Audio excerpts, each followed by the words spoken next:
Lalu kita bahas tentang sejarah ekonomi. Nah, kalau kita lihat di sini ekonomi atau valuasi dari GDP dunia itu seiring berjalannya waktu bertumbuh dan bertumbuhnya itu secara eksponensial. Kalau kita lihat ya ini rentang waktunya sebenarnya jauh-jauh gitu ya. Ini jauh-jauh dan malah ini yang lebih dekat ya. Ini yang lebih dekat. Nah, jadi kalau apa yang menumbuhkan pertumbuhan itu ya, apa yang membuat ekonomi ini bertumbuh ya karena adanya inovasi.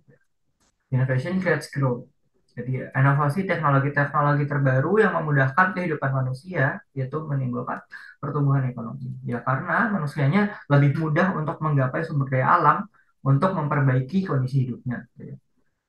Lalu ya pertumbuhan ini menghasilkan kekayaan. Ya.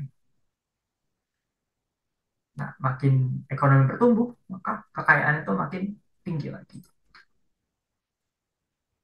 Dan kalau kita lihat di sini, ya dulu kan awal bartering, gitu ya. Terus baru ditemukan sistem koin itu 600 BC gitu, before century. Nah, lalu baru ditemukan gitu ya, VOC gitu, tahun 1602 sebagai perusahaan publik di mana masyarakat itu bisa beli sahamnya. Nah, sebenarnya yang paling penting adalah eh first fiat money gitu ya.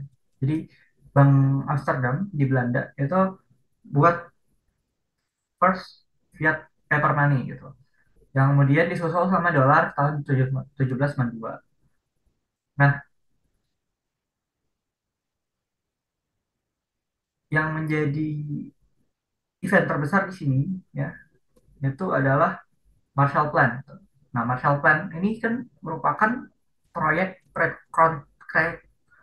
rekonstruksi ya dari Amerika Serikat yang ditawarkan kepada negara-negara di Eropa Barat gitu, untuk mengembalikan ekonominya dan pembangunannya gitu ya. Karena Marshall Plan ini ya ekonomi di Eropa Barat ini bertumbuh pesat ya.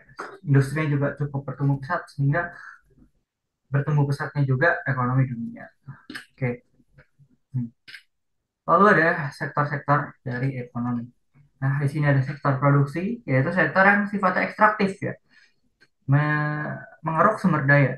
Di sini ada pertanian, perikanan, kehutanan, peternakan, dan pertambangan. Lalu ada sektor sekunder yang sifatnya itu mengolah sumber daya, seperti pabrik-pabrik, manufaktur, konstruksi, energi, dan engineering. Lalu ada tersier, dia menyediakan jasa pada masyarakat, yaitu contohnya retail, wholesale, transportation, distribution, restoran, dan kuartener, yaitu penyediaan informasi dan teknologi, serta inovasi, yaitu ada R&D, atau Research and Development, IT, robotics, e-commerce, dan segala hal yang awalannya I. Misalnya, ya, di marketing, bla bla bla. Lalu ada Quinier, jadi sektor yang sifatnya itu decision making ataupun dia tidak merupakan menyediakan jasa yang tidak berbayar. Basically semua hal yang berhubungan dengan pemerintah dan non profit gitu ya. Oke, jadi gimana sektor-sektor ekonomi tersebut itu saling berkaitan. Nah, di sini ada modelnya di sektor eh, di bidang industri makanan ya. Jadi ada primer farms yang menghasilkan produk-produk agrikulturnya seperti telur dan susu gitu ya. Lalu didistribusikan oleh sektor tersieri, ya, jasa jasa distribusi gitu. Lalu ada sektor sekunder yang mengolah hasil-hasil alam dari primer tadi, ya. Telurnya diproses, susu diproses, ya didistribusikan lagi ke retail atau wholesale, ya, yang menyediakan jasa untuk menjual produk-produk tadi. Gitu ya. Nah, semua ini disustain dengan yang namanya quaternary atau R&D dengan menggunakan research and development. Gimana produk ini bakal laku di masyarakat, gimana produk ini di develop biar rasanya enak gitu ya. Lalu ada aktivitas pertukaran dan distribusi. Di sini ada dua jenis gitu. Ada lokasi ya, ada freight transportation ya, perpindahan lokasi antara barang, freight itu barang. Jadi karena dia pindah lokasinya, dia nilainya naik gitu. Misalnya pasir gitu dari suatu kerukan gitu, atau suatu ya tambang lah ya. Kemudian dipindahkan ke konstruksi, dia akan memiliki valuasi yang lebih. Terus ada passenger transportation juga. Lalu ada pemilik. Nah, jadi ketika dia pindah pemilik, dia akan lebih berguna. Ya. Contohnya lemari itu lebih berguna jika digunakan konsumen dibanding dipajang di toko. Lalu ini ada contoh-contoh ya dari freight hub gitu. Ada container ship terminal di sini. Ya, misalnya dari kapal-kapal yang ada, kapal kargo dipindahkan misalnya ke rel ataupun ke truk gitu ya. Nah, atau ini ada transloading, misalnya dari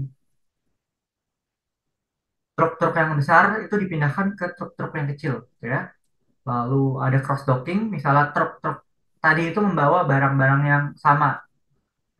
Misalnya truk A bawa susu, truk B bawa telur. Nah, nanti kan dia akan didistribusikan ke toko atau warehouse gitu. Nah, maka biar efektif, itemnya itu dicampur di truk yang bagian kanan sini gitu. Di misalnya susu sama telur di dalam satu truk. Gitu.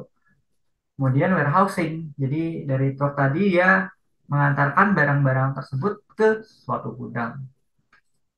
Dan perlu diingat bahwa warehousing juga memerlukan yang namanya cost atau biaya. Jadi ini juga mempengaruhi nantinya ke harga barang maupun supply barang tersebut gitu. Misalnya ketika warehouse-nya misalnya barangnya sudah terlalu lama disimpan di warehouse, otomatis barang tersebut akan lebih murah gitu ya. Untuk karena ya agar barang tersebut cepat laku dan warehouse-nya cepat diisi lagi gitu, dengan barang yang lebih baru dan ya lebih fresh. Lalu ada mode transportasi yang berbeda gitu. Nah, jadi ini ada ocean freight ya atau kapal kargo tadi. Ya, dia paling lambat tapi dia cost efektif karena freight ini dia sifatnya dapat ocean freight ini dapat membawa kargo yang sangat banyak ya, membawa barang-barang yang sangat banyak dalam satu moda transportasi aja, dalam satu kapal gitu. Lalu ada truk dan dia juga dinamis gitu, bisa satu dunia. Lalu ada truck freight, ya dia truk, ya dia di jalan, dia balance lah ya antara cost, kapasitas dan speednya. Lalu ada rail freight atau dari kereta, dia relatively nggak mahal gitu ya. Tapi untuk pengembangan infrastrukturnya itu yang mahal gitu ya. Lalu air freight dia paling mahal tapi paling cepat ya, karena dia lewat udara dari pesawat. Lalu ada World's Important Choke Points atau selat-selat biasanya, ataupun terusan. Contohnya ada Strait of Hormuz yang menghubungkan antara penghasil minyak bumi di Irak, Iran, dan Qatar, Saudi Arabia ke dunia gitu ya. Lalu ada Panama Canal yang menghubungkan antara Samudra Atlantik yang melalui Laut Karibia ke Samudra Pasifik. Lalu Strait of Malacca menghubungkan Asia Timur dengan dunia. Lalu Suez Canal menghubungkan Eropa dengan Asia. Di sini kita lihat ya, ini ada volume. Kita lihat world's largest port itu contohnya ada Shanghai, Singapura, Qingdao, Tianjin, Rotterdam, gitu ya. Sama Port of New York and New Jersey, Busan juga ya. Oke. Terus ini di Malai ada Port Klang. Eh, Lalu kalau untuk rutenya, bisa kita lihat ya. Nah, rutenya banyak dari Eropa gitu ya, terutama dari English Channel sini, terus dia ke East Coast USA atau West Coast USA, ataupun ini juga ramai ya di East Asia. Lalu dia lewatnya mana? Lewat Suez Canal, lewat Panama Canal, gitu. Lewat Bab el Mandab, Strait of Hormuz, terus Strait of Malacca, sama Cape of Good Hope gitu. Nah ini beberapa aja. Mungkin yang mau berdagang dengan Afrika Selatan atau jalur alternatif dan Brazil.